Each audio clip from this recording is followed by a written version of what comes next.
Hello. So the sound of flow.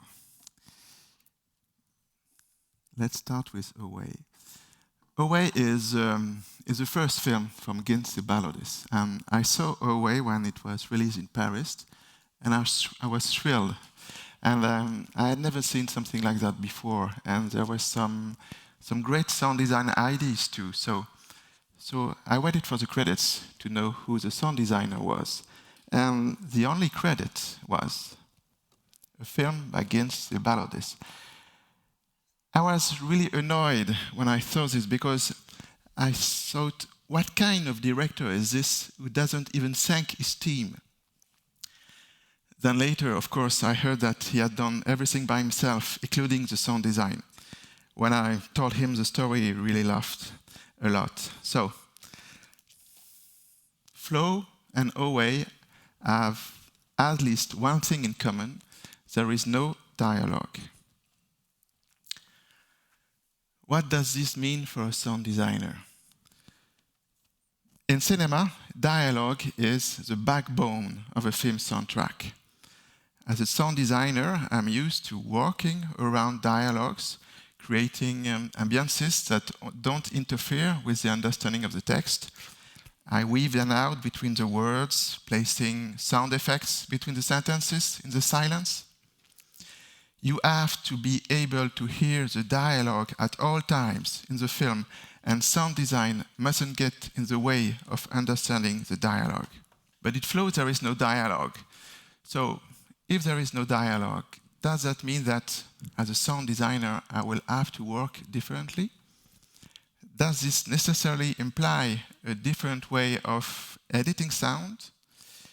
Should I throw away my years of experience in the film industry, abandon my professional reflexes, and approach this film with a completely fresh eye? That's what we're going to talk about today. I'd like to share with you the question I asked myself about the aesthetic choice to be made, the editing methods to be adopted, and but also my doubts and anxieties, big anxieties, during these 7 months of post-production. From my first meeting with Gints.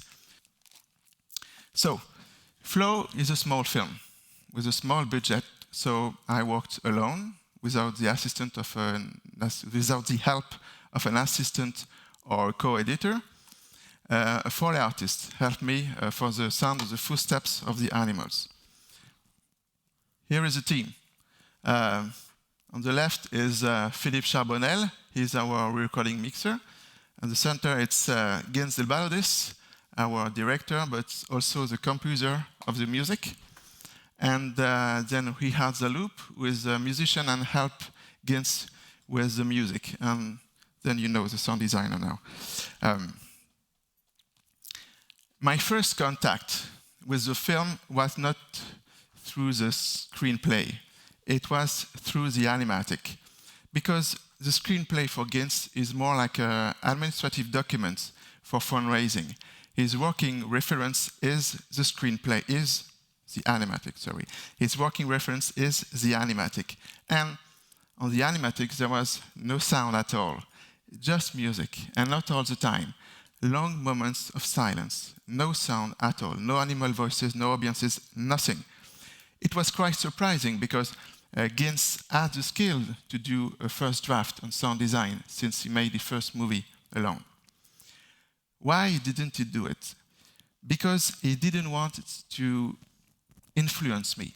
He didn't want to start our working relationship by giving me too precise a set of intention.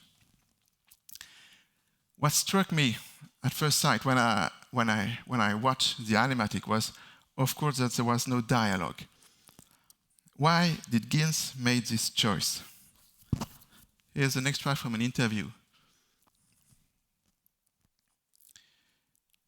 He wanted to make a very cinematic film where you have to experience rather than being told what is happening. So, no dialogue, but also no human characters to identify with. If I'm really honest, my first reaction as a sound designer was no dialogue to annoy me.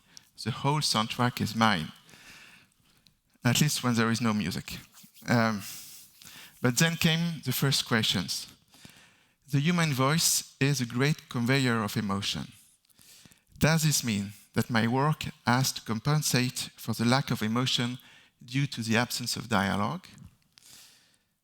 Since there are no humans in the film, which character will we identify with? Isn't there a risk of feeling disconnected from the film? I can sum it up in one single question I ask myself all the time during the 7 months post-production.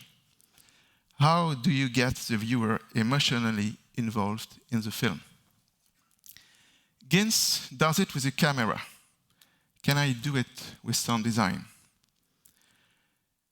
Maybe by working on the animals' voices, we can recapture some of the lost emotion of the human voice.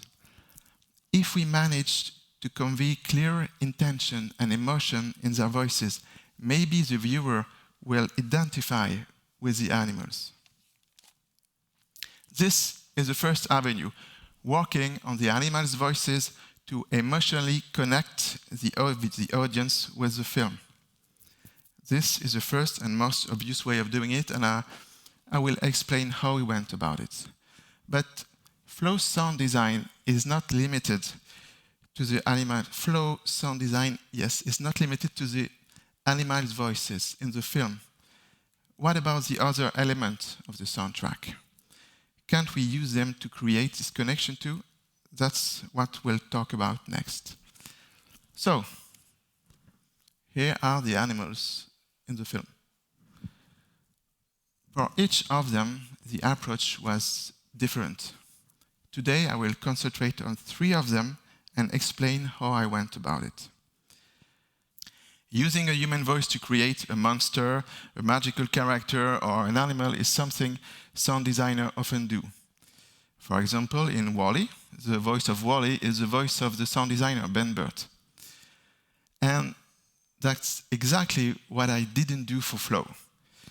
More to the point, it's exactly what Gints didn't want me to do. Why? Because in Flow, the animals remain very natural, very animal-like. They don't act like humans. For their voices, Gints wanted me to use only real animal sounds. He always said to me, if you really listen to the animals, they're very expressive. So, I went and I started with what I thought would be the easiest and the quickest, the cat.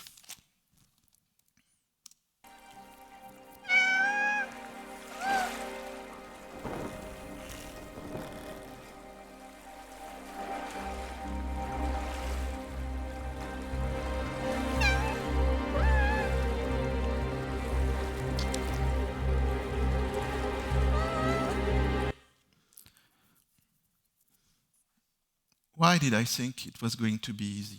Because I have a cat, and I thought all I had to do was to record her. But I simply forgot one parameter. She had to agree, and she didn't. Look, this is my cat. She's called Mute. I really tried. Okay, this didn't work. I even had microphones in the house near the food, but she must have suspected something because she stopped mewing every time I was there. With my kids, there was no problem. With my wife, no problem. But every time she saw me, she stopped mewing for 2 months. So I was able to record only 3 sounds. And of course, they are all in the film, but only 3 sounds from my cat. So I had to do some research in professional sound libraries to gather as many sound cats as possible. And from all these sounds, I choose the most expressive ones to build the character. The main difficulty was to maintain coherence between the sounds, because I didn't want the audience to realize that they came from different cats. Let's see the sequence again.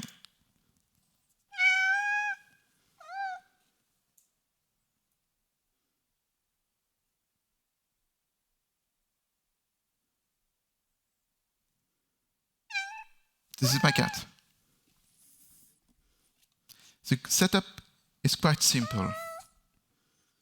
Each time the cat opens its mouth or reacts, a mew is played. I show you. This is my Pro Tools session.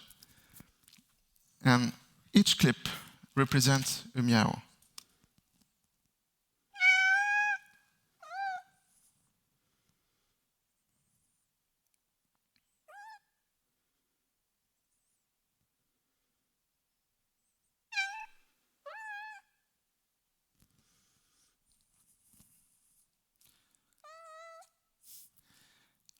How did I choose this sound? By trying. I pick up some sound in my cat library, and I try until I found the one that matched best. Look.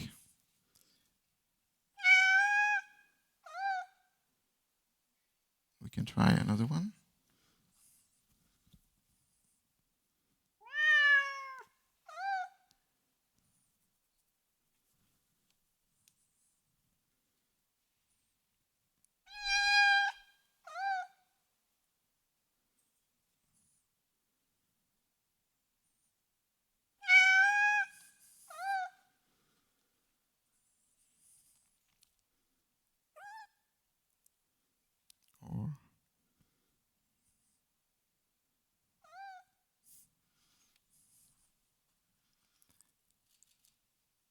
And what helped me to choose the right sound was all the work we have done with Gints upstream, even before editing the first sound.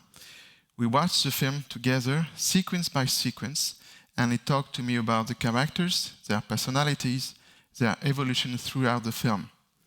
And for example, the lemur is a bit selfish and very talkative.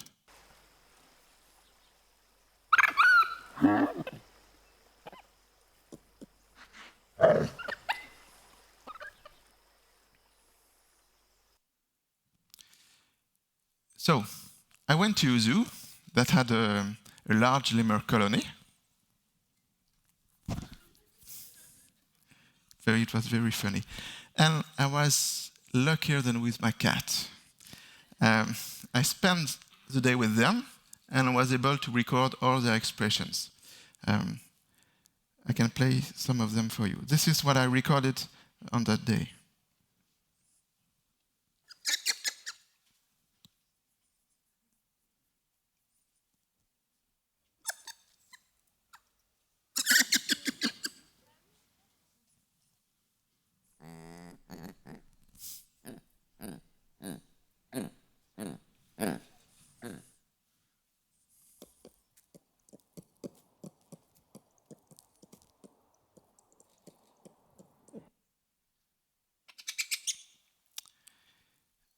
But I soon realized that this wasn't going to be enough because our lemur is very talkative and the lemurs at the zoo don't have enough vocabulary.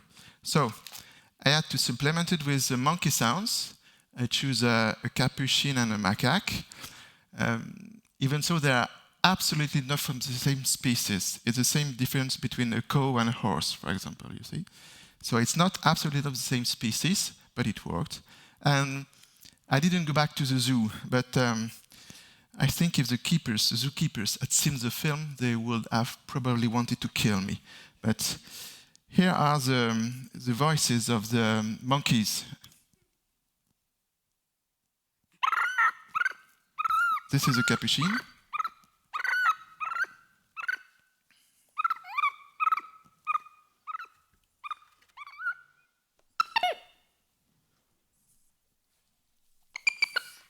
It's real sounds.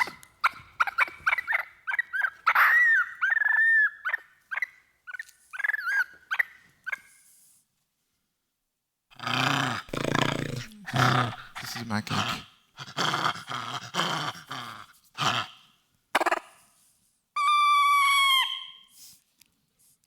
So, the Lemur sound library is ready. Let's move on to the editing. I had to combine all the sounds, a bit like phonemes, you know, to create kind of a new language. It's the same as for the cat. Each sound represents a sound.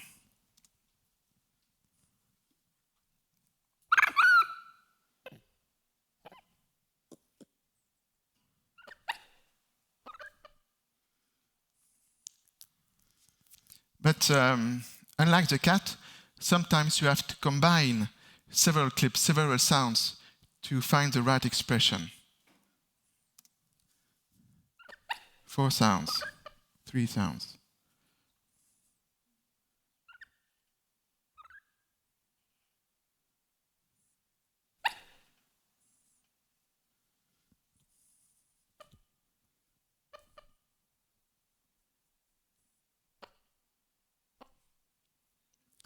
So it's, for the Lemur, it's a very, very long process, very tedious.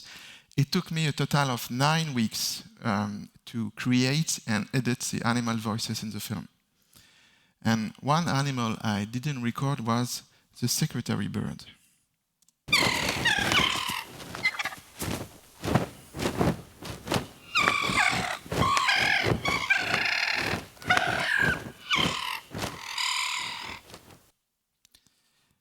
So here is the Secretarybird's real voice, his real voice.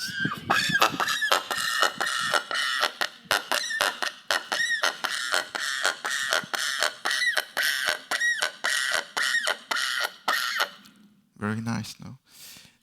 In the film, the Secretarybird is a very impressive, very authoritarian character. But that doesn't mean he should terrify children, because Flow is also for the children. So with Gints, we found that this cry was a little bit too frightening, so we looked for something else. So I searched and searched in my sound library, listening to a lot of sounds. It took me 4 days just listening to 1,000 of sounds before I found this.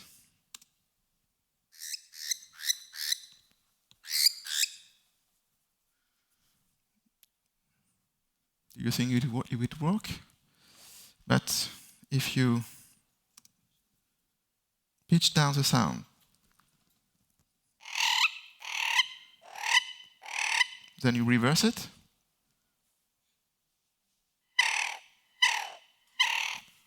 voila! I found it. It took me 4 days. Pitch down, reverse. So here's a quick overview of the editing tricks and techniques I've used for the animal voices, but I had to speak about the capybara because I had to talk about it because the capybara is almost a social network celebrity now. In the zoo with the lemurs, there was a family of capybaras.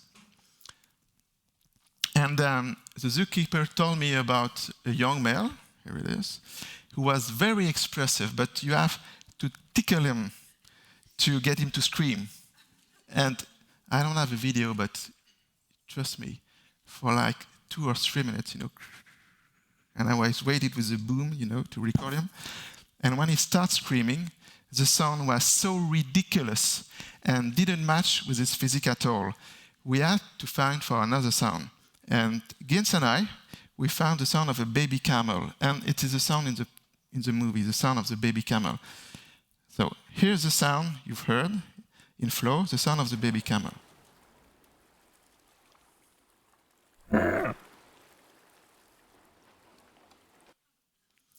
And now here's the real sound of the capybara, the sound I record in the zoo.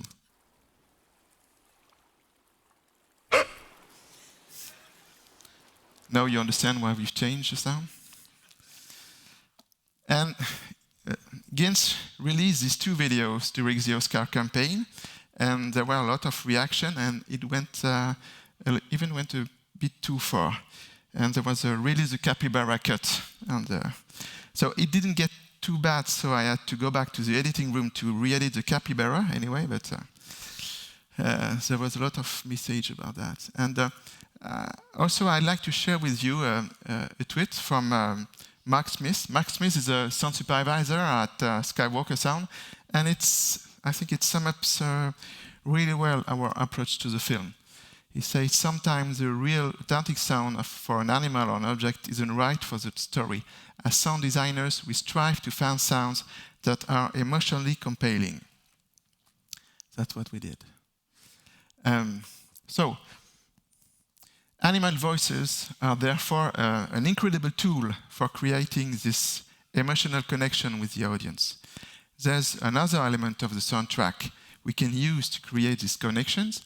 It's called ambiences or environmental sound. What do I mean by ambiences? It's the sound of the forest, the wind in the trees, the sound of the birds, the sound of the storm, the sound of the rain. How will all these sounds help us, just as the animal voices have helped us? When I first met a director, I often ask him, what are your favorite movies? This is crucial for me because it allows me to get to know the director better, especially how important sound is to him.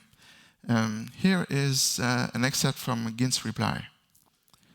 Alfred Cuarón and Paul Thomas Anderson, and the immersive long takes are elevated by the spatial sound.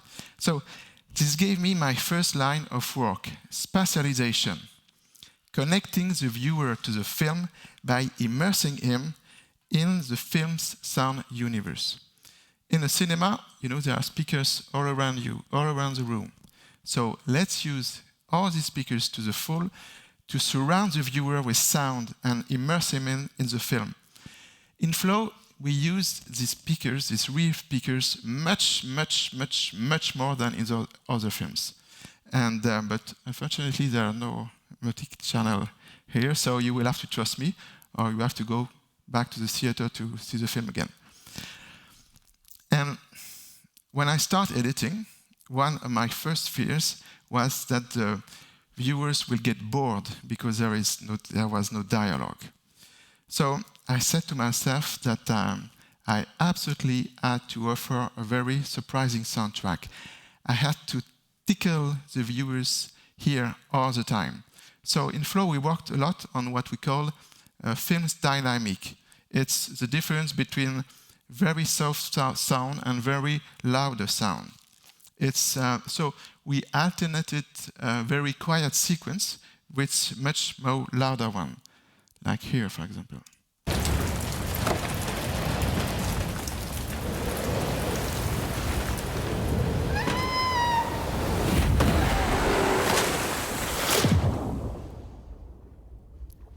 Silence.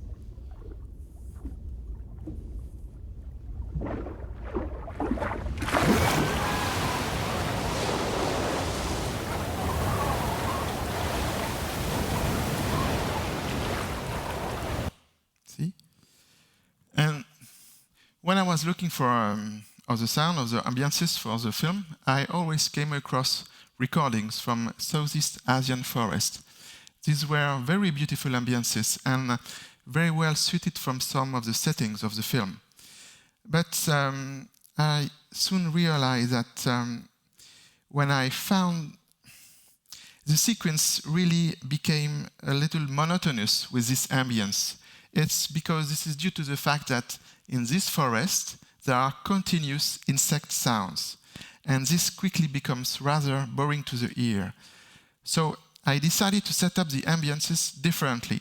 They are not a continuous layer, like this insect sound, continuous insect sound. They are not a continuous layer, but they are made up of numerous sounds that match each other, constantly evolving. So I built the ambiences with a lot of small elements, and it's the combination of all these elements that creates the ambience that you hear in the cinema.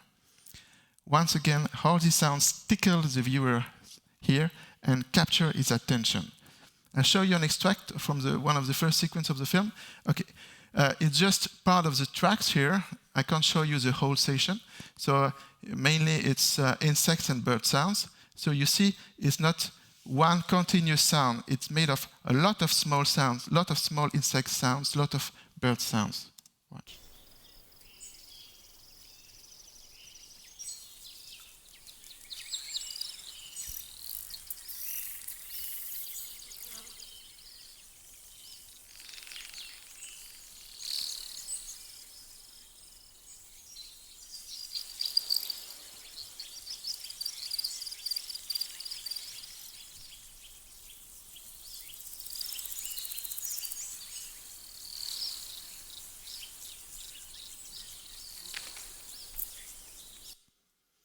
So we used spatialization, we used dynamics, we used here we used ambience editing, but this is just the first step.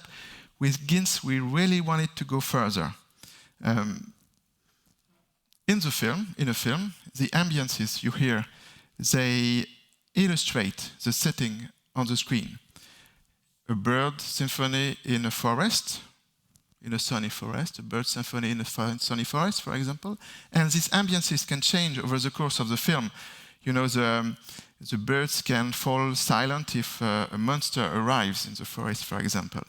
But not so in Flow. In Flow, the ambiences don't evolve according to the story.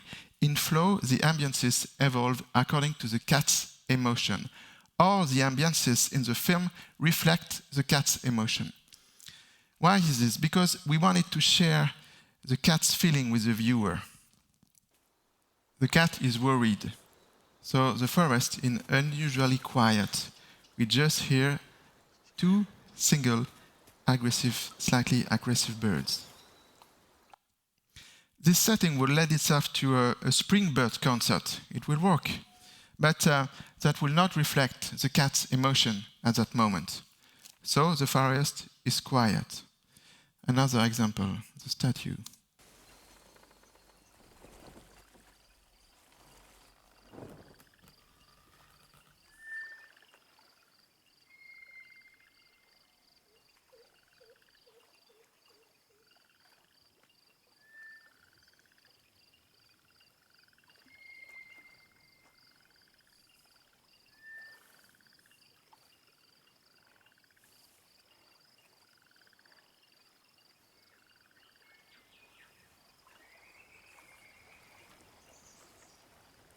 Back to reality, we hear the sound of the boat and the birds are coming back.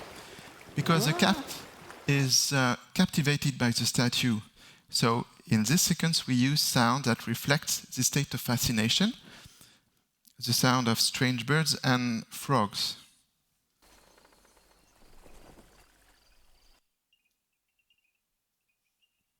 Frogs.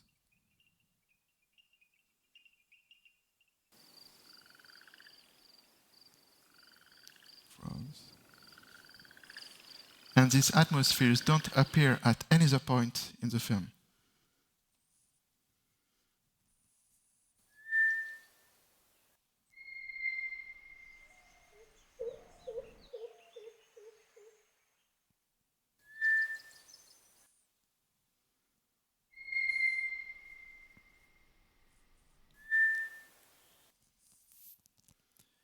There's another moment in the film where we've chosen to highlight a specific sound that will be representative of what the cat is feeling at the moment. Listen.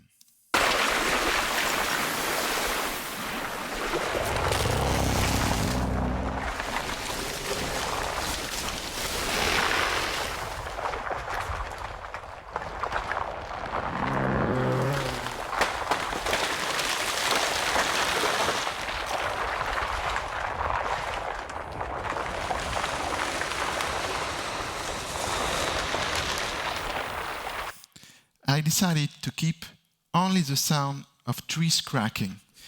There's a waterfall, there are falling stones. I could have used these sounds too. But the sound of the tree is very impressive and corresponds well to the cat's state of shock here. Keeping only one sound and forgetting all the other in the picture helps to bring it to the fore. Focusing on one sound and forgetting about the others is another way of creating ambiances, and we've used it a lot in the film. For example, in the statue sequence we just seen, for example, the sound of the boat has disappeared while he is still in the picture. The boat is still in the picture, but you don't hear it anymore while we are near the statue, because this allows us to concentrate on the important sounds of the sequence, the strange birds and the frogs. Let's listen now to the storm sequence. It's a storm, so it should be like a cacophony of sounds, but the sounds are not edited in this way.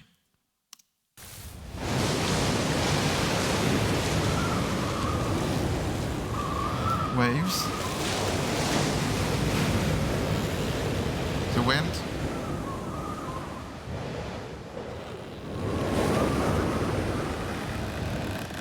the boat. You hear the sounds one after the other, not at the same time.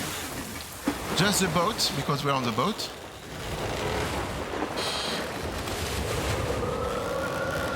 A ghosty wind, no waves. Waves are coming back. Just a boat again.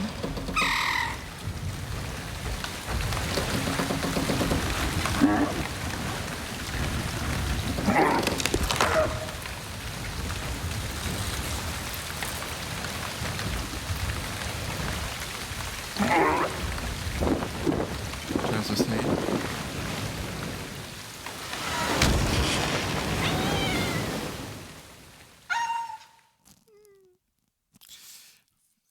With Gints, we tried something different again. The camera is always placed at cat level. It's its point of view. It's point of view. What about sound? How do you perceive sounds as a cat hears them? The idea is not to reproduce what a cat hears. I don't know if there is any scientific study about that, but what if we change the way we perceive the sounds we know? For example, what if in the case of the wind, for example, we didn't use the sound of the wind, but we use another sound? Would we no longer hear the wind like humans do, but maybe like a cat? I don't know. What would this do to the audience? That's what I've tried to do for the next sequence.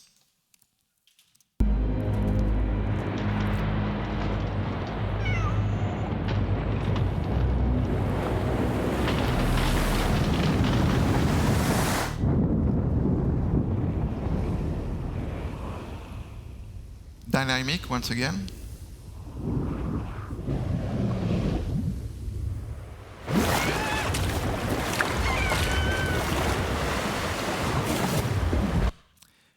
The main sound of the wave coming is not water. At the end, you can hear some waves, but the main sound is not water, it's something else. Let's listen to it.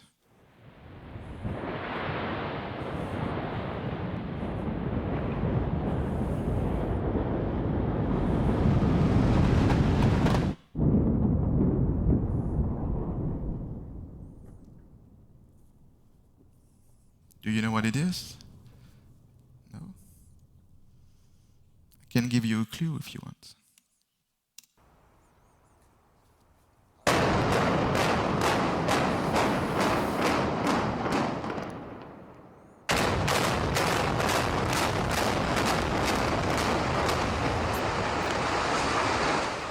It's a sound of a building collapsing. It's not this one, but it's the sound of a building collapsing. This is the sound you heard. This is the main sound of the wave.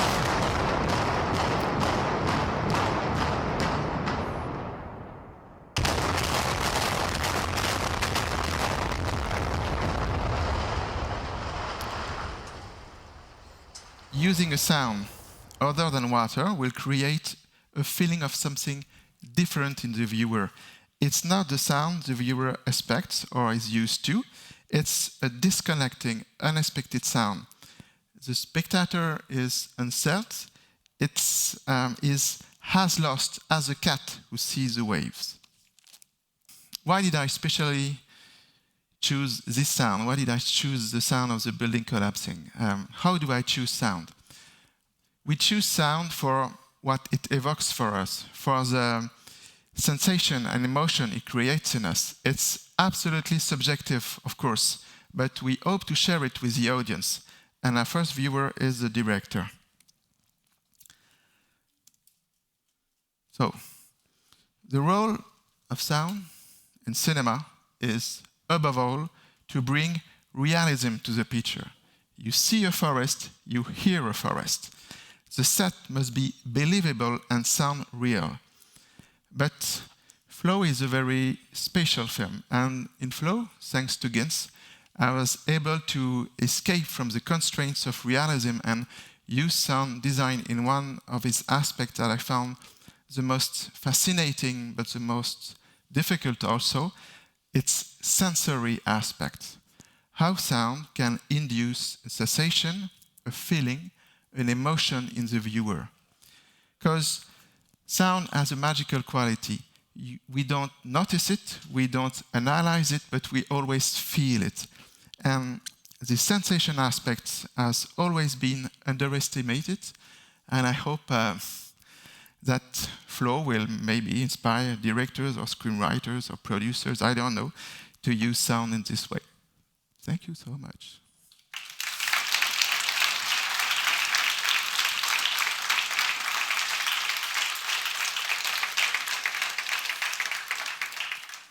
This is me. If you have any questions, I don't know, or job opportunities, of course, don't hesitate. Thank you so much for your patience. And sorry for my stupid French accent. Thank you so much. That was really, really interesting. We have some time for some questions you may have. You talk about gathering sounds from libraries. Could you give us a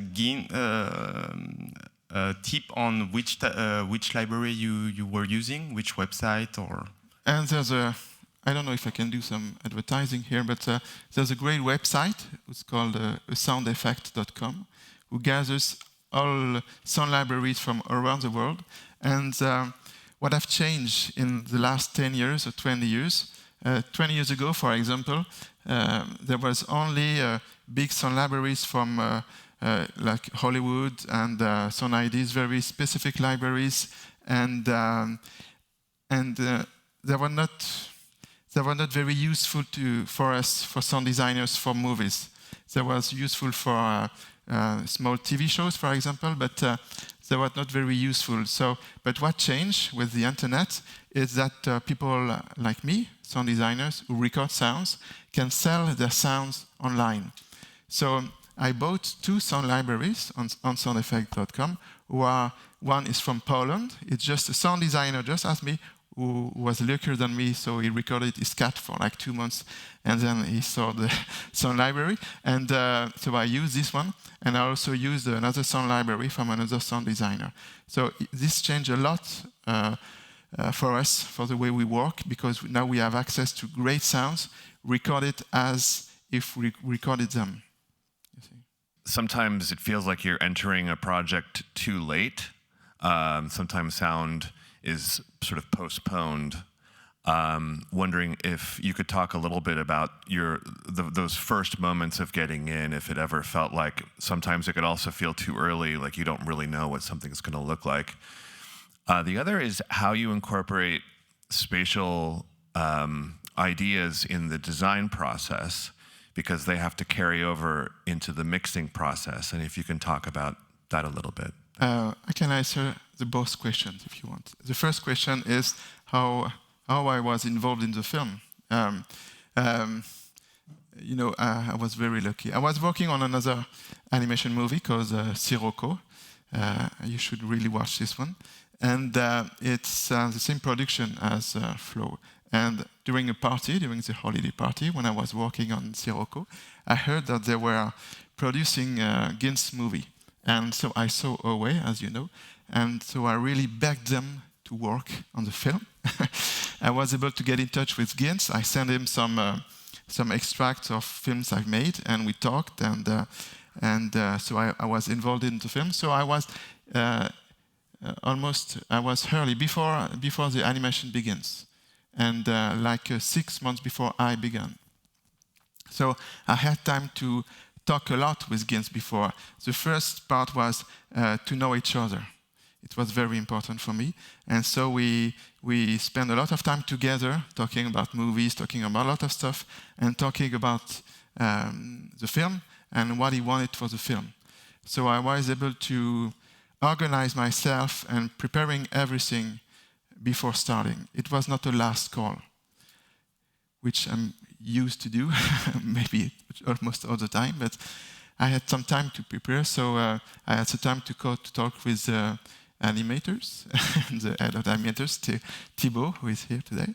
And so I had time to prepare everything and to think about the sounds. And it was a very, very long post-production for me. It was 22 weeks.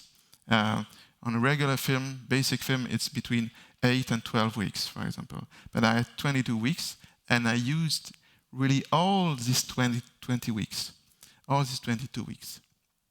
So I had time to prepare everything, to think about all the recording I had to do, you know.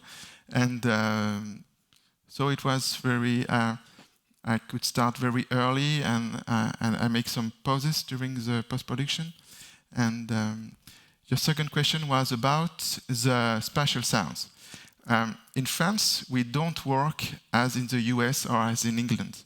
There is no FX premix. It's the sound editor and the sound designer who does the FX premix. So I am putting the sound in the space, or the pans, or the stuff. I do this when I'm editing the sounds. As soon as I found the sound, I put it in the space. I'm doing this in my editing room. So I have a 7.1 editing room, and everything is done while I'm editing the sound. There is no editing, then going back on the mixing stage and doing a premix. So everything is done before. All the levels of the EQs, all the spatial sounds, all the spatial sounds. So I have like a FX premix before going to the mixing stage. And on the mixing stage, there was only 3 weeks for flow. And we've done 2 weeks without Gints because he couldn't be there. So we mixed the film in 2 weeks. All the film in 2 weeks. Then we used the last week with Gints to do the mix again with him. But we've done all the technical aspects of the mix before, without Gints. All the reverbs and stuff like that were done when Gints arrived. So with Gints, during these 5 days, we just talk about emotion, aesthetic, you know, not technical stuff. When it comes to sound design, so is it always a matter of experimentation? And when you can't find the right match, isn't it too frustrating, you know? Yes. For example, one of my fears was the sound of the wave coming. And I tried at the beginning, and I had no idea at all. It didn't work.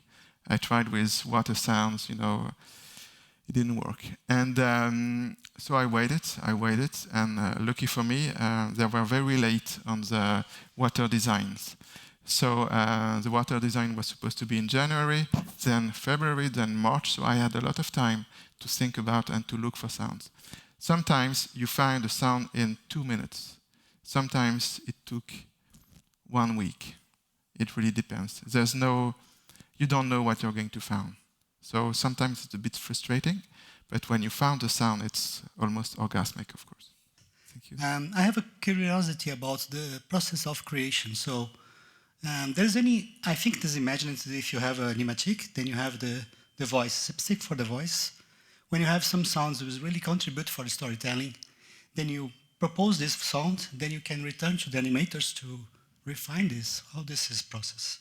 Yeah, I started with the voices of the animals. Yeah. And when I started in September, it was almost the end of the animation process for the animals. It was ended in November, I think. Yeah. So in September, I had half of the picture with the right animation, so I was able to synchronize the right sounds. And I talked about with the other animator, Philippe, and he told me, if you want to change something, we can, you know. So, but their work really was so precise, so right. I didn't change anything.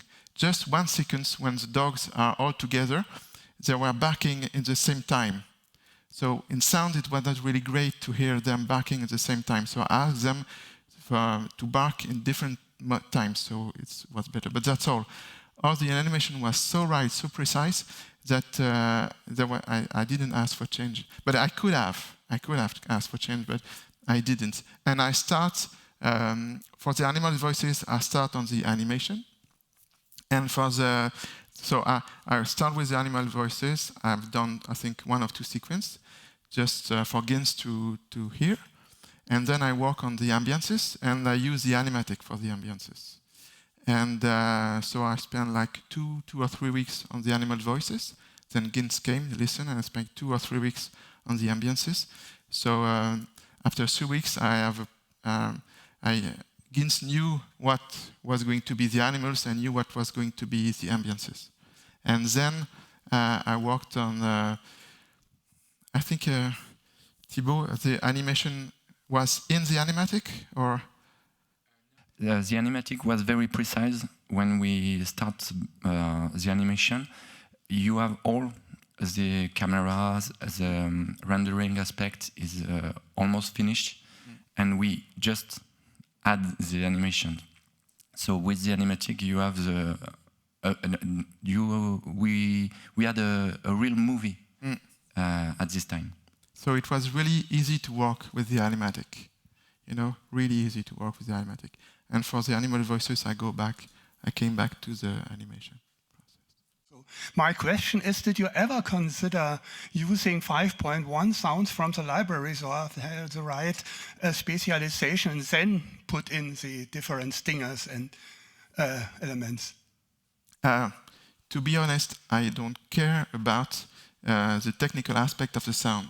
What I care about is the sound, the emotion, what it provokes. If it's a 5.1 sound, I use a 5.1 sound. It's a mono sound, I use a mono sound.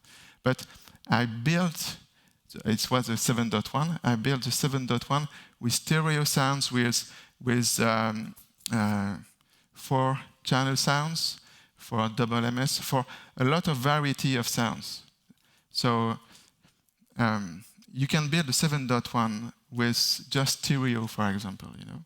So I used stereo sound. I already used Atmos sounds, even if it's 7.1. I used some multi-channel sounds. It's more what the sound evokes for me. That's why I would choose the sound. I don't care about really about the way it was recorded. I like the idea very much that you took only distinguished elements of the atmospheres, and that was quite a new aspect for me to do so. I mean, Flo really offers himself to play with such ideas. And was there a lot of convincing work beforehand? Because one might say, okay, now we only hear the wind, but what about the big waves that we are seeing in the picture? Can you tell me, what was the question exactly? Was there a big convincing talk beforehand to a director or to a production which says, but we see big waves and we only hear the big wind? We really talked a lot with Gints before, really a lot. You know, Gints is very, very talented, really, and he knows a lot about cinema, about sound, so it's very easy to talk with him, and especially because he had done the sound design on his first movie, so it's really easy to talk about sound with him.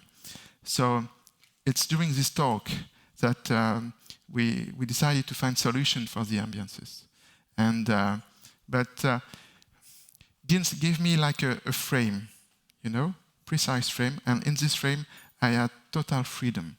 And I'm not an intellectual guy. I just try and try and try. And then what I realized, it's when for the storm sequence, for example, when you have all the sound, it doesn't work. So I had to find a solution. So I try, and I said, what if we just hear the waves? You follow the picture. I always look at the picture, I follow the picture, and especially in flow, all the camera movement and all the stuff. So there's a wave coming, okay, then let's try to forget about the wave and put the wind. Ah, it's working, great, let's continue. That's how I do stuff, you know. I'm just trying to find the right way. And to be honest with you, for this idea of focusing on the sounds, I'm a huge fan of Jacques Tati's work. I don't know if you heard about him, but he's an incredible French director about sound. I'm a huge fan, and this is what he does all the time, focusing on sounds. And because when I started to work on the ambiences, it was a nightmare. Nothing worked.